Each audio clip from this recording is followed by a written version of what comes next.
Do you find yourself unsatisfied with the results of your practice? Well, you're definitely not alone, and it certainly is a frustrating thing. In this video, we're going to take a look at what the main cause of that could be and a couple of things that you can do to solve it very quickly. So let's check it out. We should probably clarify one simple thing. When you are practicing, you need to be mentally engaged in everything that you're doing. You can't leave anything to chance because as your brain takes in the data that you're feeding it from repetitions, you have to be mentally controlling what goes through, what the brain ends up taking in. If you let your brain go on autopilot, you're going to be doing all these repetitions. Your muscle memory is only going to take in what you have fed it. If you're not aware of what has been fed to your muscle memory, well, you might not end up with the product that you were hoping for. So, if mental awareness is the true key, the real question is how can we maintain mental awareness when we're practicing for the full duration of our session to get the most out of it? Well, I've got a couple tricks. The first trick is to practice as if you were recording. Now, if you've never recorded anything before, I would recommend doing so, even if it's on the voice memo function on your smartphone, or if you have a DAW on your computer. A lot of guitar players are well versed in recording now, but the point is, if you have been recording, you know exactly what goes on in your mind when you hit record. All of a sudden, that thing that you've been practicing in your room alone without the pressure of a recording session looming over you, you get comfortable and everything's cool. You think you're ready.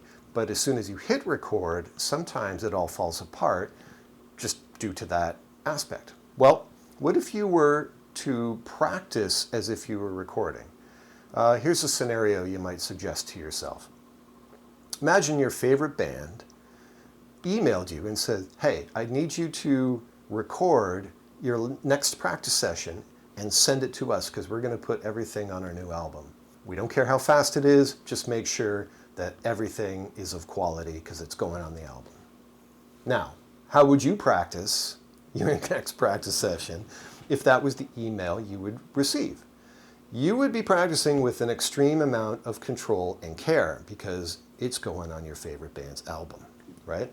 So that's a mindset, the recording mindset. As soon as you start to play anything, pretend that that button is on and the producer's staring at you. It pressures you to pay more attention to the exact details of what you're doing, because then it matters more. When it's on a recording, you know for sure that other people are going to be listening to it, and you want it to be of high quality. So that's the first thing you can do. Put yourself in the recording mindset. Another great approach for this is to make sure that every time you do a repetition of something that you are actively improving something. For example, let's say we had a little lick like this. Little alternate picking.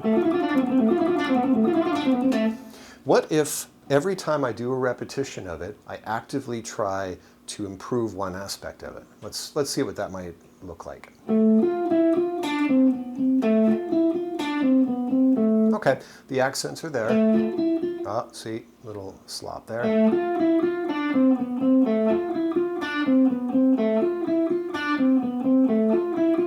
So whether you're deliberately working on your synchronization or your articulation of the passage,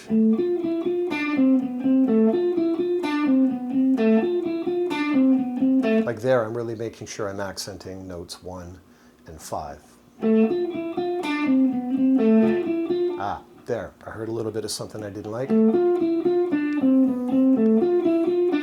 it was going from this string, 7th fret, to this string, 10th fret. I heard a little interaction there between the notes. I didn't like it.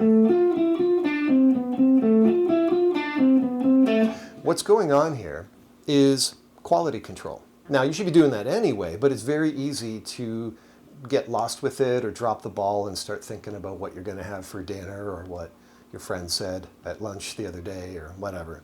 It's very easy to get distracted while still doing your repetitions. The equivalent mindset for this might be pretend you are a foreman at a factory and you have to oversee an assembly line of some sort.